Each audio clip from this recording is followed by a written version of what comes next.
Welcome, everyone. My name is Jeff Brown. I'm the Director of Partner Relationships at Passages. It's my privilege today to have Dayton Moore as our speaker in our speaker series. Dayton, welcome, and thank you for being with us. Great to be with you, Jeff. Honored to be a part of it. Great. I want to share a few things about our speaker before we get started. Dayton Moore is the Senior Vice President of Baseball Operations and the General Manager of the Kansas City Royals. And for those of you who live in the Midwest, you know that the Royals in 2015 won their first World Series, beating the New York Mets in 5 games, and that was their first World Series in 30 years. Because of his work with the Royals, he has received several accolades over the last 5 years, including being named to the Kansas Baseball Hall of Fame and Kansan of the Year in 2014. He's also been tabbed Executive of the Year by Major League Baseball and several other organizations. Under the direction of Moore, the Kansas City Major League Baseball Urban Youth Academy officially opened in 2017.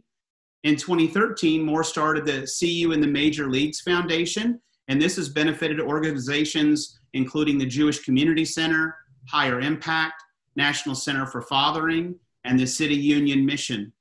Following the 2014 season, Moore wrote a book called More Than a Season, with all the author proceeds going to the See You in the Major Leagues program.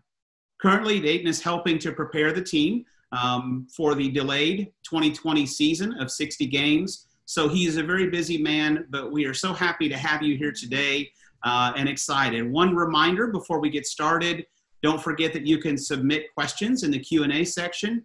Also, if you're Passages alumni, you can join the live chat in the PLN network as well. Dayton, I'd love to jump into some questions for you, starting a bit with your story. When you started managing the Royals, they were an organization and a team that was struggling before they won in 2015 the World Series. It had been 30 years since their last World Championship. So how did you put the organization in a position to succeed again? Well, that's a great question. And let me just say this, that as I said before, it's an honor to be on with each and every one of you. And we all have a great heart for the next generation of leaders. And you all are leaders. And we want to do everything that we can to pour into you, to share our experiences, to talk about our leadership journey, because as leaders, someday you are going to be decision makers at various levels, and some at the highest level. And so we recognize that. And so I want to be very transparent with everything that we've experienced. Truthfully, the only thing that I can really offer you is my mistakes and share those with you and talk about, again, our journey. But you know, the only thing I ever wanted to do, truthfully, was to be in baseball. I can't recall a day in my life since I was 4 years old where I haven't dreamt or thought about this game. Truthfully, most days it's been my God, and I'm thankful that God has rescued me from me and recognized my heart and allowed me to continue to journey. And I'm thankful that I have been shown the errors of my ways in leadership, because a lot of days I've made baseball my God, and I ask for forgiveness with that. But I've pursued this game very passionately. I wanted to play as long as I could. When my college career was completed, I signed with an independent pro team, and I was released from there, and I began coaching. I began coaching at George Mason University, and I did that for 5 years. And then I was offered a position to scout with the Atlanta Braves, and I originally turned them down because I wanted to coach. I wanted to be a head coach in college. And my father told me from the time I was a little boy, he said, do everything that you're doing like it's the last job you'll ever have. I mean, so everything you do, focus and concentrate like it's the last job you'll ever have, and then chances are it may not. But I never wanted anybody else's position. I was focused on what I was doing. And then through prayer and counsel, I decided to go work for the Atlanta Braves. I was going to do it for 4 years and get back into college coaching. And then one thing led to another. I got married. We had a small child, a little girl named Ashley. And from that point in time, we started making decisions simply what was best for our family, not what was necessarily what I thought was best for my career. And there was opportunities that presented themselves that was clearly in the best interest of my career, but I looked at it as it's not best for our family, so I'm not going to pursue that. And by doing that, there was more opportunities that presented themselves. So to make a long story short, after scouting for a couple years, the Braves asked me to come down to Atlanta to work out of the office. At the time, it was Fulton County Stadium, which is now, then it became Turner Field, and now it's SunTrust Field. And so it's been 3 different stadiums there now in the city. But I became the assistant director of scouting. And again, I just went to work every single day, letting the needs of the organization guide my path, not wanting anybody else's job.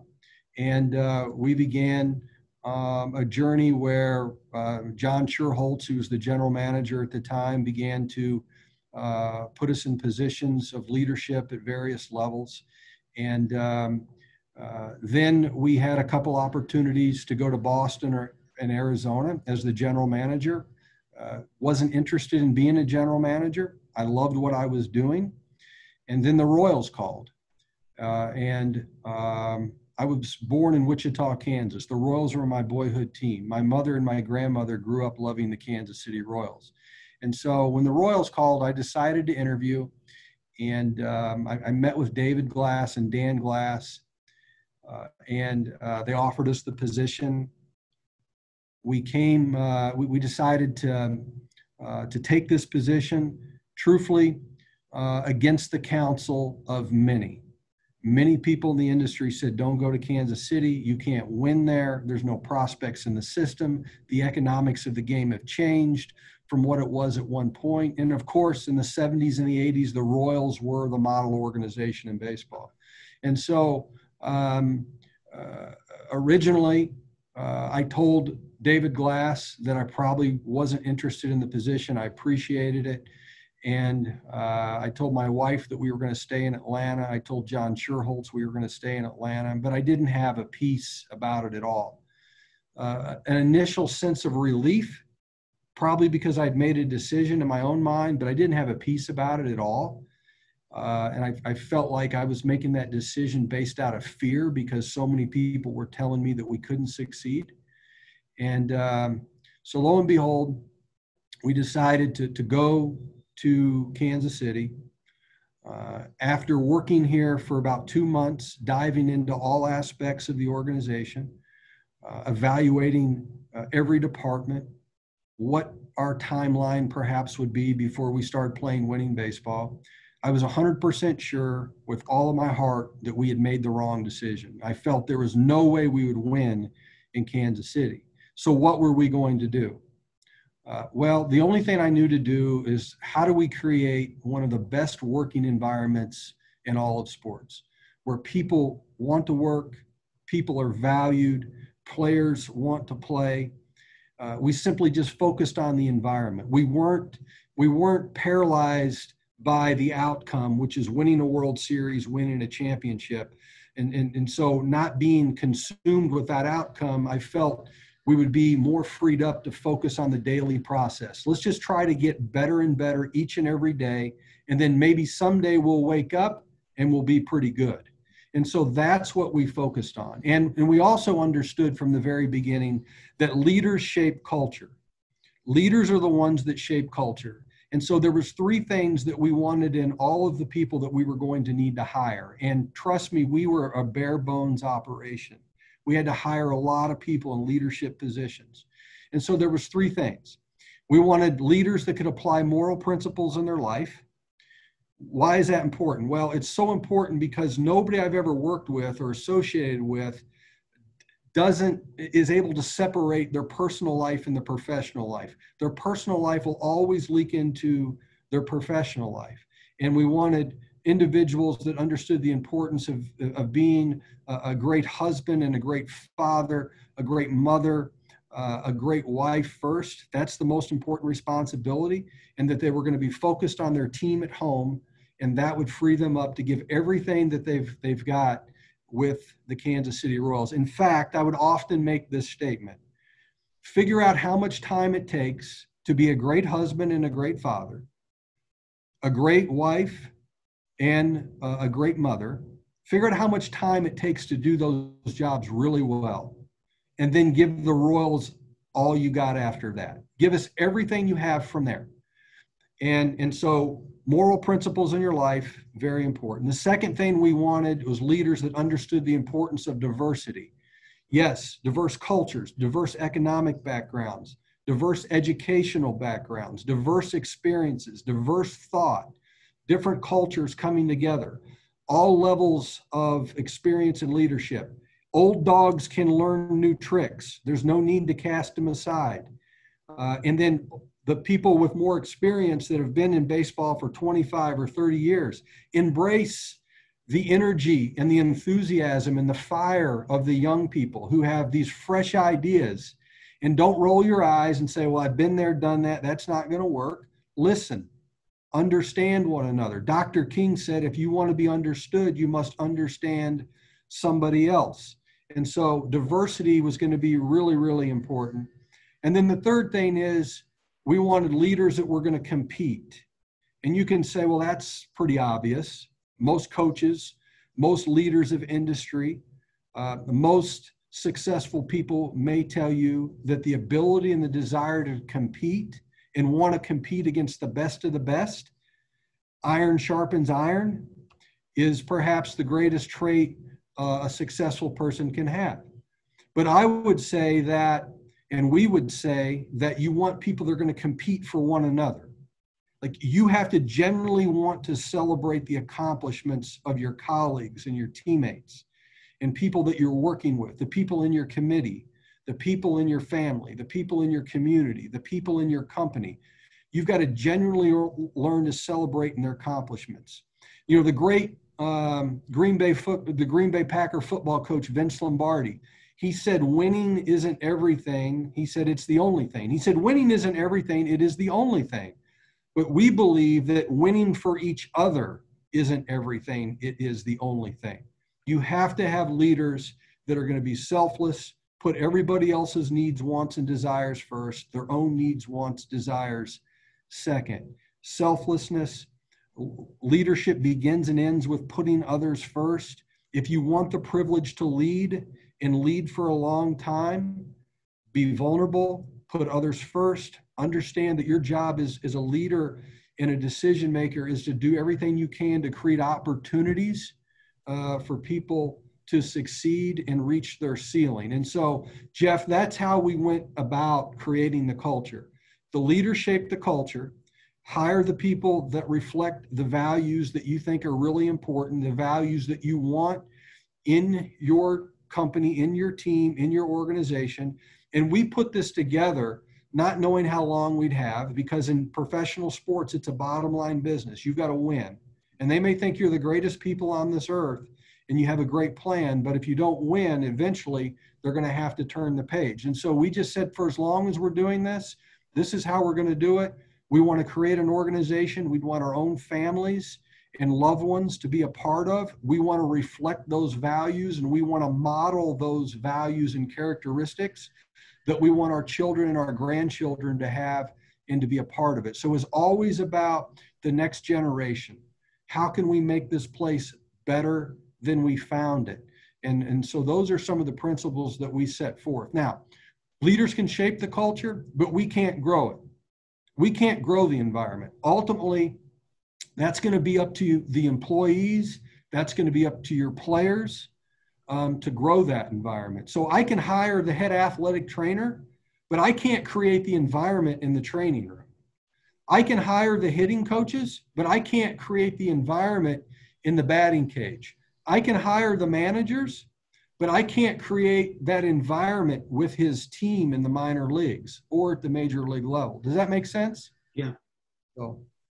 So following up on that, when you go to hire someone and you're looking for these three, characteristics, and leadership is something I think everyone has the potential to do. But there are certain people that just have the ability to win people over, grab a hold of the mission, get everybody on board. Can you explain a little bit of, as a boss or hiring someone, how you notice those traits and that ability in someone? Great question. Again, I can only talk about my journey and my experiences, okay? So I had a 2.2 GPA in high school. Education was never stressed in my family. Great family, hardworking family. A level of dysfunction like anybody else, wasn't perfect. Again, education was never stressed in my family. And so I always felt a little bit inadequate, truthfully. Okay, I had some insecurities as a young person in this game, and as somebody who aspired to do their very best in this game and to one day lead.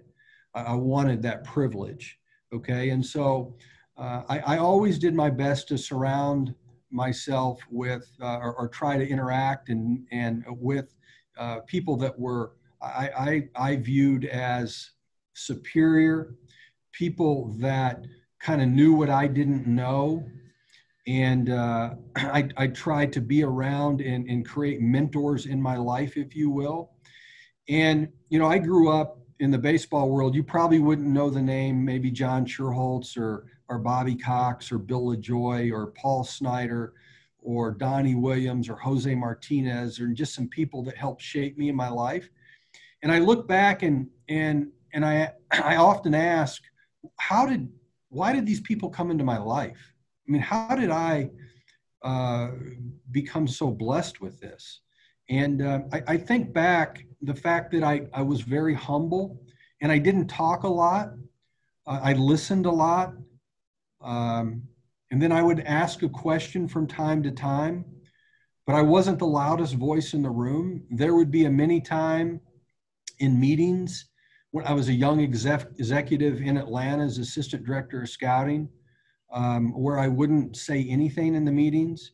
I would always get there early, and maybe I'd get an opportunity to ask a question or two of some of these individuals that had accomplished so much in the game. And so I've always kind of, I guess, been attracted to people that have a sense of humility to them, a desire, a work ethic that I think is really, really important. Those that truly just want to add value to the team, because it's so important that, look, everybody's going to experience their share of failure and their share of successes. And when people do fail, you want to be the individual that's going to encourage them, okay? Encouragement simply means to give somebody courage. We know that, okay? You want to be the one that's going to encourage people.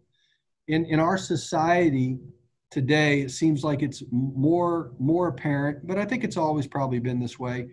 We like to kick people when they're down a little bit, and instead of lift them up and to write them a note, encourage them, tell them that I'm with you. And even if they want to explain themselves, I've had several instances where people have clearly messed up,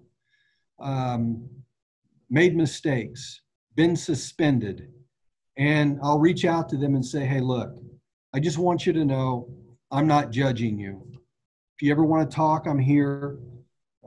I'm sorry you're going through this. And oftentimes they'll want to explain to me every detail on what happened. And I will simply say, hey, look, that's not the purpose of the call. I didn't call to get your side of the story. Again, I just called to say, look, I know you're going through a tough time. I'm here for you. I'll pray for you. I care about what you're experiencing. I'm not judging you. Okay. And so as a leader, I think if you want to be one that gets the privilege to lead for a long time through ups and downs, do everything you can to create a non-judgmental atmosphere, especially from those that are the decision makers. Okay. And so oftentimes, I want people to know that I'm not judging you. I'm not judging your behavior. I just want to understand. I want to be able to relate and so forth. So I think that's one of the things that the character traits that I think is really, really important in identifying leaders. Leaders got to be the best cheerleaders on the team. You got to cheer for people. You got to want people to do well. You have to encourage them. You've got to be positive. Words written or spoken should always be in a positive, encouraging way. Tell the truth. Tell the truth. Don't sugarcoat it, but you can do it in a very positive and loving way. You should never confront another person to ease your own emotion, to let it out, to get it off your chest. No, there's no DL. You can't put someone on the disabled list or the injured list for hurt feelings. I mean, that doesn't work in life. Okay. And so you want to confront in a loving and encouraging way. The reason you and I need to have this conversation is because I care about you and I want to help you perhaps uncover a blind spot in your life. Okay. And so, you know, one of the things, Jeff, that I think is important to say is every single day, people are looking at you and I and everybody on this call in one of two ways. They're looking at us with a critical eye or a critical spirit. Unfortunately, we've got too much critical spirit going on. Thank God for those people that look at us with a critical eye. They help mold us. They help shape us. They uncover blind spots. They help us become the moms and the dads and the leaders that we ultimately desire to be. Okay? And those people that look at us with a critical eye, we want them in our lives. We want them to speak truth in our lives. We want them to coach us through every aspect of what we do. But those that look at us with the critical spirit, we've got to learn to give that away. Thankfully, our faith allows us to do that. It's not easy. It hurts. I don't like when talk radio is unfair. I don't like when the print media says something negative and criticizes me, who I feel maybe at times unjust or what have you. But I've learned to give all that away in forgiveness. Again, you don't want to stay wounded. You don't want bitterness to ever take hold. The only way that you can truly get through that is to try to practice daily forgiveness. That's great. And basically what you're explaining to me, and my background is in theology and ministry, is you're just building a community and the way that Jesus did. And it's always interesting. I think we oftentimes think about being a Christian as these are the rules of things that we don't do. You know, this is how we stand out. But really what Jesus taught was it's the things we're doing, building community, seeking for that diversity, you know, wrestling through the hard questions, being there for people. You know, it's amazing. Jesus said, if you have something to offer in the Sermon on the Mount and you realize that someone has something against you, go be reconciled. And I know for me and many Christians, we kind of grew up thinking, I've got to get this off my chest or I'm not going to be right with God. That's not what he said. You know, like what you were saying, that's, you can't put somebody on the DL because you have hurt feelings. So really good stuff. I really appreciate that. Kind of shifting gears a little bit. So once the success came, how do you retain that community and the humility, and how does that process look? Well, you know, when we were building our baseball team, and again, we're one of the smallest markets in all of sports. Since the modern era of baseball, 1994, there's never been a small market team win a World Series, let alone go to back-to-back World Series, okay? And so we knew this was going to be a tremendous challenge with the economics of the game, okay? We get one move, to some markets, multiple moves, okay? We can't cover up our mistakes. We have to live with them. And so we're okay with that. We like that challenge, okay? But during that process, during that building, Jeff, we talked a lot about, hey, look, there's a process to this. We got to trust the process. Well, the media got a hold of that. Our fans got a hold of that. And we began to get mocked. Oh, yeah, just trust the process. The process is really working. They would create cartoons mocking us about this process. Well, and then 2014, when we went to the World Series, Majestic, which is a clothing manufacturer. They wanted to create these T-shirts that said, "How's the process working now?" And they wanted to sell these T-shirts. And they came to us and they said, "Are you okay with us to do this?" And immediately I said, "Absolutely not. Absolutely not are we going to do that." Our fans, our sponsors, they have every right along the way to voice their opinion. And we're not going to throw it back in their face. I think humility is as important as anything that we do. I mean, pride, as we all know, is the strength of sin. Like, Satan loves pride. I mean, he's going to tell you when you're going good and you achieve something, Satan's going to tell you, "Man, you're so good. You did it all by yourself. You're so smart. You're so intelligent. You're so pretty. You're so unbelievable, amazing. You did it all by yourself." He's going to trick you.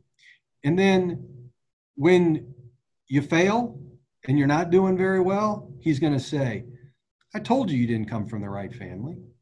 You're not pretty. You're not educated enough. People don't like you. You're not good enough." He's a deceiver.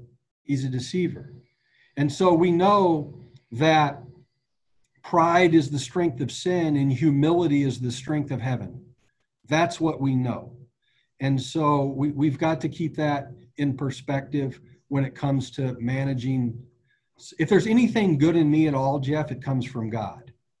So without being plugged into his truths and prayer and the things that I put into my mind and the things that I put into my body, if they're not wholesome, if they're not from Christ, then I get off the rails a little bit. Okay. So everything that I've been able to do has nothing to do with me. If there's anything good in me, it comes from God. And so if that's the case, obviously we know where the bad things come from, right? And so it's so important to practice humility and share the glory. You know, that's one of the 7 absolutes that we have in leadership and building organizational harmony with the Kansas City Royals is to share the glory. And nothing gives me more satisfaction when we win a baseball game and the player of the game is often interviewed, as we all, and they're the star of the game. And the media person says, "You did this and you were great and what a great game you had." And when that person says, "Well, how about the pitching performance of Brad Keller? Brad Keller was awesome," or you know, "My hitting coach has really been helping me a lot," or "How about the play our center fielder made? I mean, this was a team effort." I mean, those are the things that you want to be able to say and feel and come across genuine. You have to share the glory, and it shows that it shows that you have humility. Very good. And your faith comes out. I mean, obviously it's ingrained in the way that you think, you know, the way that you run your family, also the way that you run the organization. Could you share with me a little bit how your faith brought you to do community service and reaching out to people and trying to help them in the situation they're in? Well, the clubhouse, where all the players, the players, our team, we call it the clubhouse. Mm-hmm. It's a living, breathing organism. Okay. We have players from all different cultures, all different backgrounds. Some are college educated. Some are from high school. Some of our players drop out of high school in the Dominican Republic or school, 7th, 8th grade. They all have different stories, different family dynamics. And so there's all kinds of issues in the clubhouse. I mean, people are dealing with things all the time. And as somebody who likes to be connected with players and share in their stories, Matthew West, songwriter, artist, singer Matthew West says it this way: "Life is more fulfilling when you become a character in somebody else's story. Life is more fulfilling when you become a character in somebody else's story." And so when you develop relationship with your players and you realize that some of your players are dealing with maybe racism They feel it. Maybe they're dealing with sickness in the family. They're dealing with some type of poverty. They grew up in poverty. They're making money for the first time. And they've got maybe 20 or 30 family members that want a piece of that. And so naturally, you get involved with some of these issues, okay? And it's simply a reflection of society. The clubhouse is simply a reflection of society. So if you really care about leadership and stewarding your players and your organization, you have to get involved with the things that are important to them. Their problems are your problems. Their problems are your problems. You have to take that on. And one of the things that hurts me as a leader is when somebody comes to me and says, hey, look, this has been going on for 3 or 4 weeks or 3 or 4 months. I just didn't want to bother you with this. I know you're really busy, but I need to tell you. And it hurts me because I ask myself, what is it about my leadership that created a wall with this individual and they couldn't come and tell me when it was important to them? And so you want to be able to take on some of their issues and some of their problems. Now, they've got to be accountable for things, and you're not fighting all the battles for them, but you're in this together, okay? And so we do know the Gospels tell us that we should stand firm and not tolerate racial injustice. It tells us that we have to come alongside of the poor and help the poor and spend time with the poor. And so it also tells us that we need to be sold out for pro-life. It also tells us that we need to be sold out for sex between a man and a woman in marriage. Okay, and so the church today, and I'm not a theologian, Jeff, and correct me strictly if you feel that I'm saying something inappropriate, but living in the South at times and then living in the Midwest and other places, the church, some of the church, especially the African-American church, we talk a lot about racial injustice.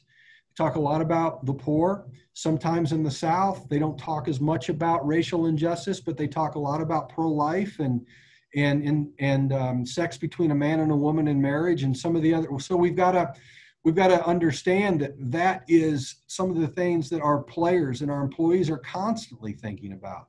And so how do we confront these things in love and to come alongside and be a force for change, to use our platform in leadership to affect change? Again, you're not judging. I have several friends through the years. I have family members that have struggled with a homosexual lifestyle. I have family members who have had abortions, not judging them. I'm going to love on them. I have worked with players and have players on our team today that they and their families have experienced racial injustice their entire lives. I want to try to understand that. We have players that come from extreme poverty and neglect. I want to try to understand that. And so I think if you are involved in the clubhouse, if you are involved in the lives of your players and your people, how can you not understand and want to understand their stories and then try to do something about? Quick story I'll tell you. About 3 years ago, when all this border stuff was going on, right? Okay, borders closed, immigration. Well, as followers of Jesus, we're for the immigrant. I mean, we're for people who are in deprived and disadvantaged areas. We want to come alongside of them. But there's also a way to do that. We understand that we have to have a process so the greater good is taken into account, and many of those people are not taken advantage of, and they are brought into the country the right way. Well, I walked into a meeting, and many of our people were in this meeting. I was about 5-10 minutes late, and they were talking about some of this that was going on, right? And so I happened to be involved in a conversation around our dinner table, and our daughter knew that there was 9 refugee centers in the Kansas City area at the time, okay? So I'm listening to the meeting. I let it go on for a little bit, the discussion. And then I said, hey guys, you know what? You're absolutely right. We need to do something about this. It's more important than the meeting that we obviously have scheduled. This is important to you guys. We need to be volunteering at one of the 9 refugee centers. Well, they didn't know that there was 1 refugee center. And I said, better yet, let's break from this meeting. Let's figure out what we can donate, what the excess that we have, whether it be in finances or clothing or items that could probably help a disadvantaged or a family that's struggling, that's homeless, that's trying to get on their feet. Let's figure out what we can do. But those of you that have an extra room in your house, maybe it's time to bring somebody into your home and to share a meal with them. My point is that it's great to talk about a lot of these things, but before you talk about them publicly and make a statement publicly, know what you're going to do. Think about what you're going to do as a person, as a family, as a group before you make this statement. It's good to talk about it in small groups, like what can we do? Let's brainstorm, let's come up with a plan. But when you put yourself out there and you go to bat for the homeless, know what you're going to do before you go to bat for the homeless. When you go to bat for racial injustice, know, like, are you going to an African American church? Are you getting an opportunity to listen to other people and to understand their stories? I mean, so I think that's really, really important whenever you are vocal about a cause. I will say this, social media, the internet, is probably one of the least effective ways to get your point across. When you're dealing with emotional situations, it's not necessarily good to spit it out on Twitter or to chime in social media unless you're doing it in a forum that has proper context. I mean, there's better ways to do that. And I believe that it's to go to work. Just go to work, do it in your own community, do it in your own family, your own. And so you talk about racial injustice and a lot of things that are going on right now. I saw an interview with Bill Russell, the Hall of Fame basketball player. He was being interviewed by a white male, and he said, what can I do? How do I reach out to my black brothers and sisters, is how he phrased it. And Bill Russell said it this way. He said, the thing that you can do for your family is this. Treat your wife and your children with kindness, unconditional kindness and love, so they know what kindness and love feels like. And so they know what it feels like, and they know how important it is to their being. And so if they understand that, they're going to go out into the world and be kind and loving towards other people. And so I think it's more about action than just making a statement. Very good. Very good. I have one more question, and then we're going to take some questions from the audience. So this year, 2020, is going to go down for a lot of people as a year of uncertainty, definitely interesting times. And so I would like for you to share a little bit of insight in how it is that you lead as a Christian leader during uncertain times when you really don't know what's next or what's going to happen. Yeah, you know, one of the things that I'm still in process with, and truthfully, I feel like that I've only made progress in the last couple of years. Okay, so whenever we're faced with challenges, and I can honestly tell you, in leadership, there's very few days you put your head on the pillow at night and you say, everything went great. This day went to perfection. It went perfect. It went to script. It's quite the contrary. There's a lot of things that don't go to script throughout the day. Challenges are presented to us each and every day, things that we're not expecting. And so the way we prepare for that is we want to try to be as emotionally stable as possible. We've got to put good things into our mind, good things into our body, We need to be able to get enough sleep. We need to spend time in prayer. We need to spend time in scripture. We have to have a daily plan for that. We have to start giving away the problems before the day begins. And so we know that Jesus is handling all of our problems, and you just want to be a vehicle for him to help managing through the situations. Again, I'm in process with it. And just in the last couple of years, I feel like I'm making some headway. And so when challenges occur, instead of reaching out right away to somebody else to complain about it or what do we do, I'm learning to ask Jesus about it first, to talk to God, rely on the Holy Spirit, okay? Have a conversation there first. And then try to get some calmness about it through prayer, and then seek counsel. Write things down, questions I might have. But it's been a very challenging time, okay? So we've had, just in the last 8 months, we've had managerial change where we hired Mike Matheny, who's an outstanding leader and baseball person. We've had ownership change.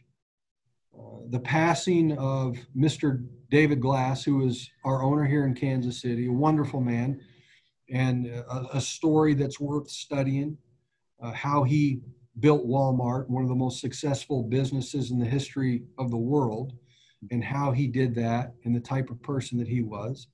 And so we've managed through ownership change, several investors, and then we have COVID-19, and then we're dealing with racial tension and all the things, a work stoppage, so to speak, and negotiations between the Major League Baseball and the Players Association. And so there's been a lot of challenging times. And I've learned that the only way to fight through these things truly is on your knees and give it away. Again, I'm still in process with that because my intense nature, I want to fight right away. I want to react instead of learning to respond. The only way Dayton Moore's learned to respond is take it to God first in prayer. Ask for wisdom, ask for guidance. You know, wisdom comes from God. As a leader, you should be spending time in Proverbs all the time. Tim Keller and his wife came out with a book a few years ago, maybe 4 or 5 years ago, a daily devotion on Proverbs. It's really outstanding. I would advise anybody in leadership, or anybody truthfully, but especially in leadership, to get that book and to begin to study it. I've shared it with all 3 of our children. I think it's so important. That's great. And actually, Nicholas had a question about book recommendations, podcast. So on leadership, Christian leadership, do you have any others that you would recommend? You know, there's right now, for whatever reason, and it's changed through different periods of my life. I find a lot of comfort in Christian music. I enjoy music. I enjoy the lyrics. I spend a lot of time, as I mentioned, Matthew West earlier. Carter Conlon at Times Square Church in New York. I like to listen to some of his sermons. Tim Keller is somebody that I think is really, really good. Our daughter Ashley actually put me onto him about 7 or 8 years ago. Of course, I knew who Tim Keller was. I knew the name, but never really studied him a whole lot. I think Max Lucado is somebody that I connect with. His writings, I find them inspiring and uplifting and positive. And in leadership, positivity is so important because it most days I find I really don't want to lead. I just kind of want to blend in, go about my day. And it requires so much energy to stay positive and to be optimistic. And so I've got to constantly be putting positive things in my mind. Max Lucado just came out with a book, How Happiness Happens. That's the last book that I've read here recently. I'm not a great reader. I struggled with that my whole life. I do a lot of audio books, and but it's so important to have those mentors in your life. Our pastor, Christian Newsom, I bring him down to spring training every year. He sits in our meetings. He listens to me talk to people on the phone. He basically comes alongside of me and looks at me with a critical eye. Tim Cash, who has grown up in the baseball world, who's a pastor in Loganville at a church called The Cross. I listen to his sermons and his podcasts, and he has a special way of connecting with the baseball culture because he's been in that culture his whole life. And so those are just some of the resources that I use. Very good. That's helpful. Thank you for agreeing to go over with us. I really do appreciate that. We have one more question, and then we can wrap things up. Katie asks, what roadblocks have you faced in putting your leadership culture in place? If you could share a couple of those. What I found is Katie is her name? Is it Katie? Yes. Katie, what I found, oftentimes, whenever you're praised for doing something really well, that is the signal that you're about to get attacked. And so I've learned that lesson the hard way. But know that journey, that sticking your neck out on the line, so to speak, I would rather be persecuted for who I am than praised for something I'm not or who I'm not. Know that there's going to be often times where, again, it goes back to that critical spirit piece, right? It's going to be very difficult, if not impossible, to please people all the time. And based on what they're experiencing in their lives at that current situation, they may give you a lot of pushback. They may think it's a good idea, but they don't want you to have any credit if they think that maybe that's why you're doing it. You just have to continue to push forward. What I've found, the only thing that works in trying to build a consensus, and yes, there are times as a leader, you have to stand up, you have to make a presentation, you have to try to inspire people to follow your plan. But it's very difficult to build a consensus. People are skeptical by nature. I wish that wasn't the case, but it is. And so the only way you're going to build some type of a consensus, you've got to think about how Jesus did it. He did it one-on-one. He did it in small groups. He didn't make a lot of presentations. Jeff talked about the Sermon on the Mount. That's one, of course, of some that is documented in Scripture. And that was a chance for Jesus to convey a lot of truths to the masses. But he did most of his work one-on-one and in small groups. And so what I have found, Katie, is that I've got to go one-on-one to connect with hearts, okay? So I mentioned in the beginning of this talk about how I didn't want to come to Kansas City. And so why did I come to Kansas City? Well, when I continued to talk to Mr. Glass one-on-one, I got to know his heart. He said things like, I'm humiliated. I need help. I want you to come here and help us build a model organization. We're frustrated. The Kansas City fans in our community deserve better. He made a lot of value statements that I connected with. Not when he made this big presentation out in the open, but when we began to have dialogue one-on-one, it began to change my heart. And I began to connect with this guy. And I began to pull for him. I wanted him to do well. And I wanted to be a part of that. Without that one-on-one conversation and being able to connect with him, it would not have been able to happen. So you're going to experience roadblocks and challenges. And again, thank God for those people that are looking at you with a critical eye. You need them to help shape and mold you and perfect your plan in a way that motivates others to follow. You need that. You want that. You desire that. Oftentimes, before I'm going to make a presentation, in fact, every time, I'll bring in a few people, including our administrative assistant, and I will say, coach me on what I'm about to say. And I will begin to make the presentation or the speech, and I will ask for feedback. I want to try to perfect it in a way that's going to communicate effectively. But you're going to experience a lot of roadblocks. And for a lot of it, it's good. And look at challenges. Challenges are there to help us and shape us and mold us, as I mentioned. But really, the only way I think you can build a true consensus is dialogue in small groups, one-on-one. And to do that, it takes a lot of time. It takes energy. It takes a lot of love for what you're doing. And so one of the ways that I know that somebody loves baseball is they keep pursuing it. Because again, you're going to fail most of the time. But if you keep pursuing it, it's showing you love the game. In relationship, and when you decide when you're going to get married, it's not going to be perfect, but you forgive and you move on and you keep pursuing that relationship.